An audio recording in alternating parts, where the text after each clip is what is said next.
do you receive mentorship? Do you know what it means to be a mentor? Here's another question. Do you know what it means to be a mentee? Do you know what it's like to be mentored, right? Before you go mentored, have you been mentored? And do you know how important this is to your success? Do you know how crucial this is to developing the life that you want? A lot of times in this path that we're going, we kind of go down this ourselves. We might take in a little information here, but normally it's just our peers and our family and right, some little things we pick up here and there. But my challenge and my encouragement to you as we wrap up September is like, who's mentoring you at your age and stage? It doesn't matter. Who's mentoring you? Who's mentoring you in your career? Who's mentoring you in your finance? Who's mentoring you in your relationships? Who's mentoring you in your health, right? Like who's actually kind of holding your hand and saying, "Hey, I'm going to take an interest in what you're doing and I'm going to pour into you. I'm going to give you the keys. I'm going to tell you I've been down this path before, so here's what to watch out for. Here's how to navigate it." And you actually sit there and listen and do. Not many of us have these relationships in our lives. Not many of us have successful mentor mentee relationships, but it's important if you want to take your life to the next level, right? You can always go and experience things yourself, and that's how you learn, or you can learn from the experience of others. And if you're blessed enough to get around people that take an interest in your life, that want to help you, that want to see you succeed, that want to pour into you, then you also have to learn how to be a good mentee. I've learned these things over my time. I've been both mentor and mentee. Here's a little formula I'll leave for y'all if this is something that you ever go off and think about doing, right? There's something called the 33% theory. 33% theory says these are the areas, the ways you should spend your time, right? 33% of your time should be spent with people on your level, people that are encouraged like you, motivated like you, want to, kind of head down a similar path. That's 33% of your time should be spent with people on your level.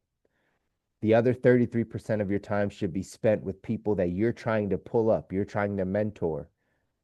They're 10 years behind you, 8 years behind you, 15 years behind you, and they want to get to just where you are.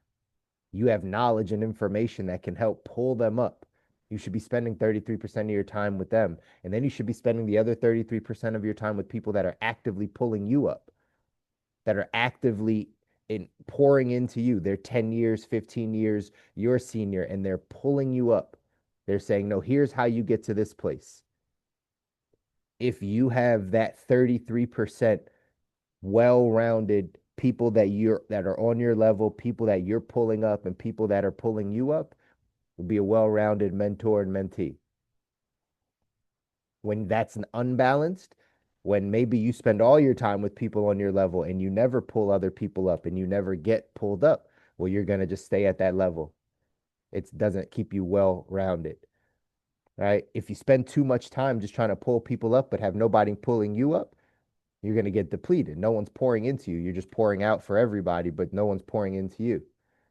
And so over time, you'll get burnt out. It won't last the way that you want it. You'll actually stop being effective as a mentor because there's a level to your growth. There's a lid to your growth. You can only pour out what you have. Right. I don't know that there's anything wrong with spending most of your time with people that are pulling you up. If there's any place to be unbalanced, it would be that. What if everyone around you was a mentor? What if you had 4 or 5 mentors that you checked in with, that held you accountable, that you listened to? I remember my basketball coach in college had told me this one time. LD's on the call. We played ball together. He told me this one time. I asked him because I said I wanted to be a basketball coach eventually. He said, "You'll be a good coach, Chris." And I was like, "Oh, thanks." I thought he was just being nice. He was like, "No, you'll be a good coach because you've been coached. Like you know what it's like to be coached. Like you'll listen, you'll take coaching, and so when you take coaching, you know that you can give it. That's how mentorship works." All right. You can learn to be a good mentor because you've been a mentee. You've sat under someone. You've taken heed to what they said, regardless if you believe it's something you should do or not. But once someone locks in with you as your mentor, as your spiritual mentor, as your health advisor, as your, right, whatever mentor, your relationship mentor, then outside of you even thinking that you should be doing something, like they'll tell you, I don't think you should do that. And you listen. You listen. It'll go completely against maybe what you think. But if you trust them and you call them your mentor, then you have to know how to be a mentee. You have to do the things. The easiest way to break up a mentor-mentee relationship is for the mentee to not do what the mentor is saying. Because it means obviously you don't want my mentorship. It means you don't want the advice. It means you don't want the help. So you have to understand how to be a good mentee. In our text, 177 Mental Toughness Secrets of the World Class, I want you to know this is actually in multiple chapters in the book. But this one says the great ones use mentors. The great ones use mentors. Again, us going after our ideal life, going after the life you don't need a break from. You got to use some mentors. You got to get around some people that are pulling you up and that you listen to, regardless if you believe what they're saying or not, or right, but you trust them as a person. You see their life, you see their example. They've been married for 47 years. You've only been married for 10. They're going to mentor you. They're going to tell you some things that probably go against how you're thinking about it, but that's why they got to 47 and you're only at 10. You want some people to mentor you in your finances, you go around, get around the people that have built super successful businesses and have, right, all the money that you think you would want, and then they give you some advice on what to do with money, and then you choose to not do it. It's likely that you don't get to their level. But if you start thinking about life the way that they are, you start doing some of the things that they are doing, you'll have what they have. Are you able to humble yourself to that? Are you able to sit underneath somebody and say, hey, I'm going to defer to how you are thinking about this? In the text, it says here, the masses are content to acquire knowledge, information, and wisdom the old fashioned way from experience. Champions are different. They believe in working smarter, not harder. This means learning from mentors and coaches who have the ability to accelerate the process exponentially. My late friend and client, Walter Haley, the famous entrepreneur from Texas, used to say the secret to his success was his ability to copy genius. Instead of investing years in the school of hard knocks, the world class often reaches their heights by standing on the shoulders of giants. Champions are famous for building mentor teams who are already where they want to be. Corporations call this group a board of directors, individuals call it a mentor team. Mentor teams guide, teach, advise, and encourage performers to think bigger and reach higher than ever before. They often provide specialized knowledge and context linked to the area of life in which that performer needs assistance. The overall task of mentors is to help performers raise their level of awareness and expectation. Mentors are continually prodding and pushing champions beyond their comfort zone. The major advantage of the mentor team is the speed with which it accelerates the performer's growth. While average people expand their consciousness at a steady rate, a mentor team's demands rocket-like accelerations from their charges. The mentor teams is an ace in the hole for champions. So again, how much are you using this in your life? How much are you using mentors? How much is mentorship important to you? How good are you at being a mentee?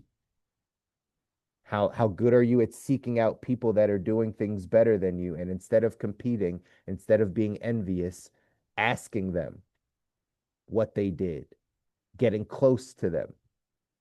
I give the, like, this is a way of thinking. This is a way of thinking. I might have said this on another call when we were talking about mentorship, but like in pop culture, right? A guy out of Philly, his name is Meek Mill. He's a rapper in out of Philly. There's a guy that he's like really good friends with now, Michael Rubin. Michael Rubin used to be the owner of the Sixers, right? And there, I heard a podcast of the conversation of how they became friends. They don't seemingly look like they would be friends. Meek Mill, younger black guy, rapper, right, from Philly. Michael Rubin, Jewish white guy, owns the Sixers, right? Like, just they don't look like they'd be from the same world at all, right? They're on the podcast. They said they were sitting courtside at the Sixers game, both of them, a couple seats apart, and Meek Mill kept getting like pictures and stuff taken of him. And then same thing for Michael Rubin. And Meek Mill looks over at him and he's like, man, what do you do? Right? Like, are you famous or something? Like, what do you do? Michael Rubin's like, oh, I own the Sixers, right? I run the Sixers. He said from that point in the game, Meek Mill asked him about 150 questions, just courtside, right there. Took the opportunity to just learn and be like, man, how'd you get there? How did that happen? What's it like purchasing the team? What do you do when this happens? And he was like, I saw this curiosity in him that made me want to answer and get close to him. And because of that, they became really good friends, still really good friends to this day. Why? Because Meek took an opportunity to see someone as a potential mentor, somebody that potentially could help him get the knowledge, the information that he needs in order to get to the life that he wants. And he sees that opportunity. How often are you doing those things in your life? How often are you seizing the opportunity to get with the CEO of your company if you want to move up? How often are you getting around the people that are further ahead of you and then asking them, sitting under them, asking them questions, being curious of how they can help? Again, it says here mentor teams guide, teach, advise, and encourage people to think bigger. This is why you need a mentor, is because a mentor will help guide you, teach you, and advise you, encourage you how to think bigger, how to get outside of yourself, how to know that you are destined for more, that you can do more. Mentors constantly push you out of your comfort zone. Just like you hear me tell you guys all the time, you got to push yourself out of your comfort zone. Well, if you had a good mentorship, and that mentorship you sat under and was a good mentee, they would push you out of your comfort zone. Otherwise, they wouldn't mentor you. That's just the way it goes. But that's why you need people like that in your life. Otherwise, you will sink to your level of expectation. You will sink to your habits. You will sink to the environment you're around, the people that are around you. Like that's what you sink to. So you have to get this awareness. It says the overall task of mentors is to help performers raise their level of awareness and expectation. What did I tell you? Awareness is the first step to change. Awareness is the first step to change. So if you have a mentor, they can help you become more aware of the areas that maybe are some blind spots for you. They can help you become more aware and then have a higher level of expectation because they're pushing you out of your comfort zone. Without mentorship, without mentor teams, it's likely we don't get pushed. It's likely we don't get pushed. If you're a man and you have an ego, it's likely you don't allow someone to push you. This becomes the issue as to why people don't get to the life that they want. It's very simple stuff. Napoleon Hill told us a long time ago, find a millionaire, do as he does, you will have what he has. Again, find someone that's successful in what they do. Copy them, copy how they think, take in how they got there. How they got there is not an accident, it's not a fluke. It's the way they thought about it. It's the way that they were thinking about their business, their spiritual life, their relationships, their health, their money, their whatever. Like it's how they were thinking about it that caused them to take different actions than you are taking now. And once you learn that, you can have anything that you want, right? You can literally have anything, become anything, do anything that you want in life. Once you understand that you just got to copy the people that have already done it. That's the way it goes. And that's why you need mentors. You need mentors in every area of your life. My wife and I are big on this. We're always looking for mentors in all the areas of our life. Why? Because we know they know some things that we don't know. And we're humble enough to listen and sit under them and understand what it means to be a mentee and not have ego and not think we can do it all ourselves and all the things so that we can learn how to be good mentees so we can take in that information and accelerate our journey, accelerate our learning, accelerate. Like it's about getting there faster. You can take the slow route and just learn from your experiences. Or you can get around, read, listen to the people that have already done it and just copy. It's okay to be a copycat as long as you copy the right cat. It's okay to be a copycat as long as you copy the right cat. we copy the wrong cat a lot of times. We copy the wrong cat. We copy the examples of failure in our life. Right? We're very hung up on the ways people did it wrong. Oh, my parents didn't do it right. Oh, these people didn't do it right. And we copy that because that's what's in our subconscious. That's what we see. As much as we don't want to, that's what we're copying. But if you get around the people that are successful in whatever area you want to be successful, whatever area, if you just copy how they think about it, you will start doing different things, y'all. It's the way it goes. Walter Haley has his quote says, the ultimate source of information and the whole world's living wisdom lies in the minds of others. All you have to do is ask or read the book or whatever the case is. The action step for today says make a list of the 5 most successful people you know and make a commitment to use the copy genius philosophy with them. Find a millionaire, do as he does, you will have what he has. That's the way this works, ladies and gentlemen. I want y'all to win. Y'all deserve to win. Your families deserve to win. They're counting on you. Remember that 33% theory, 33% of your time spent with people on your level, running in the same direction as you, headed to the same places.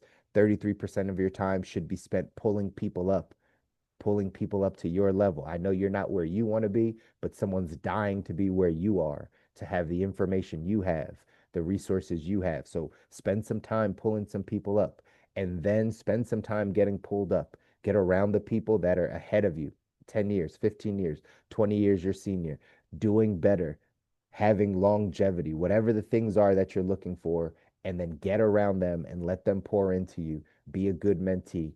Watch how your life changes. Let's go out, finish out September, do something that scares you. I'll see you guys back here on Wednesday, October 1st. Take care.